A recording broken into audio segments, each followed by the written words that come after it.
So do you want to tell us a little bit more about some of the things that you like about living in Vietnam, things that stand out for you here? I feel like there's a real energy here in Vietnam. I guess you could say entrepreneurial type excitement here, where there's a lot going on, there's a lot of growth, there's a lot of new industry that's blossoming here.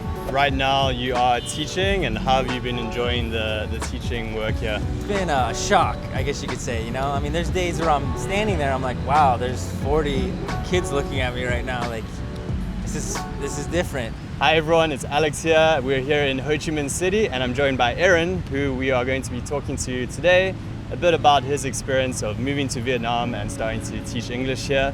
So how are you doing today, Aaron? I'm good, I'm doing good. All right, great. So do you want to tell us a little bit about what you were doing before you came to Vietnam? Yeah, so for me, well, I basically always worked in the restaurant industry. So I started working in the kitchen when I was younger. I was a cook, and then eventually I decided I wanted to make money, so I went to the front of the house. Before I came to Asia, I was working at a bar, in a hotel. Nice. And what made you decide to that you maybe didn't want to do that anymore and wanted to do something different? Back in 2018, I traveled to Asia for the first time, and I got the travel bug. You know, I mean, I really did it, and I decided that I wanted to travel as much as I could. And at that time, I spoke to a woman, and she told me, "Why don't you teach English?" And I was like, "Teach English?" You know, I'm like, I'm not an English teacher. You know, that was my first thought. And then so I went home and I started researching it, and I saw that, wow, I could actually go to teach English in Asia. You know, I could get a TEFL certificate or whatever, and since I have a native accent, that it's a possibility. And then at what point did you decide, okay, this is something I'm actually going to do? Well, in 2019, I made that decision, and my idea was I was going to move to China. I was like, I'm going to move to China, and I'm going to learn Chinese and go teach English there. That was my grand plan. I changed my mind, and then obviously everything happened that happened. I put it away. I put living overseas away, but it kept coming up. But I sat on it for months and really kind of took a long look at it, and then finally decided, I think I'm actually going to go. What was that thing? Yeah, what was that thing that made you make that final decision? I'm actually going to do this. I think it was because I was about to turn 30. You know, I think it was just the timing of my life because, you know, it was like I could make good money, you know, but I didn't have like a career, you know, and it wasn't something that was set in stone. So I decided I either need to do this now or I need to just get rid of that idea of going overseas and stay So you decided to do it? Yeah, I decided to do it, And then you took our online TEFL course. So did you take that while you were still at home, or had you come out here already? About 7-8 months before I came out, I wound up signing up for the online TEFL course, Great, So then you completed that and then came out here to Ho Chi Minh City, right? And you've been living here since then, here in Ho Chi Minh City? 7 months, Nice. 7 months. What was your first experience of arriving in Ho Chi Minh City like? How did you enjoy that, and what were your first impressions? I had been traveling in Asia for a few months before I came to Ho Chi Minh, so I didn't get shocked so hard. But my first impression was, wow, I'm back in Vietnam. Right. It was exciting. You know, there's tons of motorbikes, there's a lot of noise, a lot of honking. So it was exciting to come back, and this might sound silly, but they have really nice grab cars here. Okay. So when I got in the car, I was just like, wow, I feel like I'm in Vietnam again. But I was excited. I was excited to be back, and it was, I had a lot to look forward to. Yeah. So you had traveled to Vietnam before, and you'd just done like a trip here, or traveled in Vietnam a bit? Yes, in 2019, I actually came for 5 days. Okay. 5 days. I had gone to Hong Kong and the Philippines, and then Vietnam in that trip, in that cluster. Okay, nice. So I had a little taste of Vietnam prior to coming. Right. And we're talking about China as an option first, and then you decided on Vietnam. Was there anything that stood out about Vietnam that made you decide on coming here to teach? You know, Vietnam, I feel like it's in this special time right now to where there's an extremely high demand for English here, but still the country is still on its foundation, really growing rapidly. And there's this kind of sweet spot where you can make a lot of money, and there's a really reasonable cost of living here at the same time. I feel like I think this is a prime pocket of time right now. Yeah. And so that was a big thing for me. And honestly, it's just easy to live here. Yeah. It is, and I don't know how to explain it. It's just Vietnamese people I feel like they have a business mind, and there's a lot of services here. It's easy to rent a place. They just want to do business, and I feel like that's easy for a foreigner to come in here and live. You know? Yeah, it was interesting. The other day, someone was asking me about how easy it is to find an apartment here. And I was like, yeah, it's pretty easy. And then when some people were telling me like how difficult the process is in other countries like the UK and the US and in South Africa too, I just haven't been back for a while, so I think I've forgotten. Yeah. But then when they were comparing it to here, it's like way easier, right? Like you just get a real estate agent to like show you a bunch of places in the day. You can sign the lease that same day. The rent is also really affordable here, right? Yeah, very affordable, yeah. Good cost of living, right? And you can live quite comfortably too on what you're earning as a teacher. So 100%. Do you find that you can live like a good lifestyle here? Oh yeah. Especially if you're the type of person where you live reasonably. You know, if you don't just spend all your money or you just want to buy the most expensive everything. Yeah. It goes a long way here. It really does. Right. You know, and and what's nice about Vietnam is it's varying levels. You can get the 50-cent banh mi, or you can go to like one of the hotels and spend $100 at a buffet. Right. You know, so it has everything here, you know? Yeah, exactly. Yeah, the whole range, right? And same with living costs with apartments and stuff like that. You can get something like simple and nice for like $300 to $500 for an apartment, but you could get something more fancy too if you wanted. What area do you live in the city? D2. Yeah. Okay. D2 nice. Tao Dien. Yeah. Okay, There's nice. a lot of foreigners there. Yeah. So you like living out in that area? Yeah, I find it nice. Someone had made a comment to me when I first came here, and they said, I'm like, oh yeah, I'm gonna move to Tao Dien, and they're like, oh, you're leaving Vietnam, huh? That's what they said.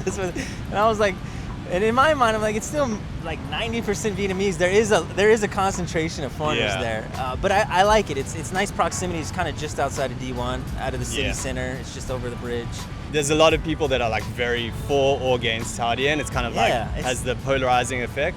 I'm not against it at all, but I haven't like lived there before, so I'm like more not the hugest fan, I guess. But at the same time, I also get it. Like I stayed there for a few months at one point, just short term.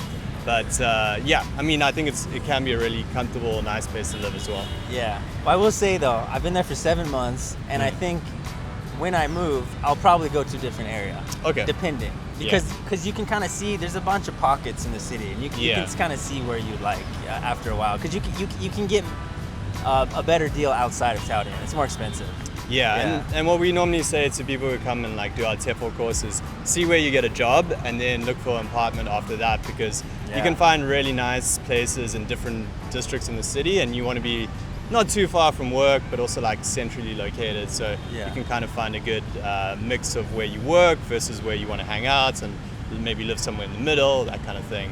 I do recommend trying to live close to where you teach. Right. It'll save you some headache. Yeah. Some driving in the traffic, right? Yeah. So you do ride a motorbike here, right? Yes. Do you like getting around on a bike, or? I enjoy it. To me, it's fun. It's kind of a thrill, to be honest. It still is. It's been 7 months now, so it's still pretty exciting to me. But it's just the ease of it, you know? I just feel like it's just so convenient. It's a bike. It only takes a couple dollars to fill up. Yeah. You know, I mean, if something breaks on it, it's very affordable to fix. I just changed my back tire on it, and it was about $15 for a new tire. Right. And coincidentally, it blew out on the street while I was driving, and then since there's so many tire shops here, I came to a stop right in front of a tire shop. So it was like... That's convenient, yeah. And it is like super easy and cheap to fix a bike if anything goes wrong. Yeah, and I mean, we were talking about this earlier, but like you can buy a bike for a few $100s, and if you want to rent it, you can rent it for like $1 million a month or something like that. Yeah. 1.5 maybe, which is like $50-$70 or something like that. So super affordable to like get around if you're using a bike. So do you want to tell us a little bit more about some of the things that you like about living in Vietnam, things that stand out for you here? I feel like there's a real energy here in Vietnam. The economy here is growing really rapidly, and there's a lot of growth that's happening here. I guess you could say entrepreneurial type excitement here, where there's a lot going on, there's a lot of growth, there's a lot of new industry that's blossoming here, and it's honestly one of the major attractions for me. I really enjoy that. I gotta admit, I am a milk tea addict. Right. So I love milk tea. Yeah. That's something that's great. But aside from that, I love the food. Vietnamese people are very respectful. They're really nice, and it's a great place to live. It really is enjoyable to come here. So how long do you think you're going to stay here for? Do you know, or are you just playing it by ear? Yeah, right now, I think, because I also make videos, I'm not too sure about the future for sure, but for now, I'll probably be here for at least a year, I'd imagine, maybe 2 years. Right now, you are teaching, and how have you been enjoying the teaching work here? It's been a shock, I guess you could say, there's days where I'm standing there, I'm like, wow, there's 40 kids looking at me right now, like, this is different. So, but honestly, I would say it's fulfilling, to be honest. I really do feel like you're helping, you're giving back. I'm giving back to my fellow, humans. And it's just there's that basic human connection where they're hungry for information and knowledge, and you're offering what you have to them. And there's this nice fulfillment that you get from it. It'll probably help me maybe long term, just with just speaking and just communication, and then it's been fun so far. So how many hours per week are you working on average at the moment? On average, it's about 20 to 25 teaching hours. Don't underestimate it, because teaching is tiring. Yeah. It takes a lot of energy. Yeah. Especially I've been in the public schools, so it's if you have a class with 40 kids, that can get kind of tiring sometimes. Yeah. Some people tell us like, hey, it's only like 20, 25 hours. Can I teach more? I want to make more money. I'm like, you can, but that's already a full schedule. Yeah. So 4 hours a day in the classroom it's gonna feel like double that. So what do you feel like you do in your free time when you're not working and hanging out in Vietnam? Like I said, I've been here for 7 months now, so I've got a decent idea of the city, and I've branched out a lot and gone to different areas, but a lot of exploring. Like I said, I'm a milk tea addict, so I go to a ridiculous amount of coffee shops and milk tea shops. I've made a good group of friends. I've really tried to make friends here, consciously tried to connect here, and just kind of do that, go out to dinner and stuff like that. And how do you find that it was making friends here in Vietnam when you first got here, and getting into the expat community? How is that here? You get what you put in. It's hard. I'll say too. It's just like anywhere. I feel like when you're in a foreign country, it's a little bit easier, maybe, just because you kind of don't have a choice. It's like you just maybe everyone's in that same position. Yeah, right? everyone. Yeah, you kind of have that common bond where everyone's in a foreign country. So it kind of connects you maybe in a way it normally wouldn't. But it's good though. The expat community here is strong. There's definitely no shortage of that. In terms of like local friends, have you managed to make some friends with Vietnamese people here? Yeah, a couple. It's hard because there's a major language barrier, which I've been working on, but it's so difficult, Right. But for the ones that do speak English, I feel like it's easy to talk with them. And what do you think about the nightlife here in Vietnam? Well, I do know it's good. I don't go out and I don't drink or anything like that, but there's a strong nightlife scene here, especially in Thao Dien, and it's getting stronger. They've opened up a couple new clubs or bars near where I live just in the time that I've been there. So. Yeah, there's a whole range of stuff, right? So you can go to like a local dive bar or like to the high-end clubs and stuff like that. There's pretty much everything here, I think. So have you done any other travel in Vietnam, like outside of Ho Chi Minh City? I've only been to Vung Tau one day. Yeah, so I'm lacking in that.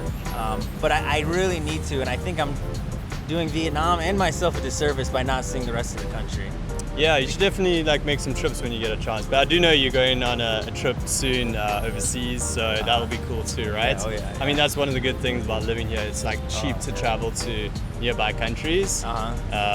Probably by the time this video comes out, you would have put out maybe some little videos, but you're traveling in Southeast Asia, right? Yeah, I'm going to Malaysia in 2 weeks, and for a round-trip ticket there, it was $80 US. It's the same price to go from here to Kuala Lumpur as it is from here to Hanoi. Yeah, it's similar prices. Yeah. I think that's a really nice thing about living here. It's very easy to travel around from here as well. So yeah, anything else that you'd want to share with someone that was watching this, that would just be interested in maybe coming out here to teach English, making that decision? What would you say to someone like that? Give yourself a little time. just kind of sit on it. Sit on it as long as you can. I think, and try not to make an irrational decision. Just try to save as much money as you can. Try to save up as much money as you can before you come. It'll really help you. It'll alleviate a lot of stress, so you don't feel like that you're stuck. And it'll give options. I thought about it for years. I kept pushing it away. I rationalized, why would I move to another country? That doesn't make sense. It's crazy. What's my family going to say to me? What's my, and they did say some things to me. But I'm glad I made the decision. And at the end of the day, honestly, you can just come back home if you'd like. That's very fortunate. That it's like, okay, I came, I saw, and it was great. But I think I'm just ready to go home. So. Gotcha. If it's something that you're on the fence about and it's something you've been considering doing, you're maybe thinking like, this is something I want to do, but you're just not sure. I think for a lot of people, just that seeing videos like this of people speaking about their experience is really helpful and can help you make that decision to actually do it if it's not that scary to do. I mean, there's complications in the process sometimes. It can be not always easy living abroad, but I would say that it's doable, right? It's very doable. 100%, yeah. So just touching on that, what do you think are some of the challenges of living abroad? Definitely cultural differences, right? That's a big one. You have to, in my opinion, when you come here, you gotta realize you're a guest in another country, and you have to really just try to understand why people do certain things or why is it like that, and just kind of accept it, That's probably honestly the biggest thing. And in Vietnam, I think traffic's like the second thing. Right. Like it's pretty wild here. Yeah. But I will say they have their own pattern of hecticness. Like they even though it's different, they have their own pattern. Organized chaos. Yeah. There's the same. They have their sequencing here that you pick up after a while. Right. And then finally, I'll say the biggest challenge I would say is just making sure you have enough money. I think that's the biggest thing. If you have enough money, you don't have to. It'll solve a lot of the minor things that would normally stress you out. You don't have to worry about it. So I think that's some good stuff, some good information. Is there anything else that you'd want to share to people watching this right now? Okay. Yeah. Okay. I got something to say. Yeah. I'll see you here. See you here. See you. Yeah. Cool. All right. So you've also started a YouTube channel. Do you want to just tell people where they can find you if they want to watch some of your videos? Yeah, I'm on YouTube, Aaron Around. Yeah, Aaron space Around. So I do travel food videos just like you see all the time. So I'm going to Malaysia in 2 weeks, and then potentially, I'm pretty sure, Singapore. So. Awesome. Yeah. Well, yeah, if you want to start teaching English in Vietnam, you can check out ninjateacher.com and take a TEFL course through us. Otherwise, stay tuned for more videos about life in Vietnam, and we'll speak to you soon. Peace. A peace.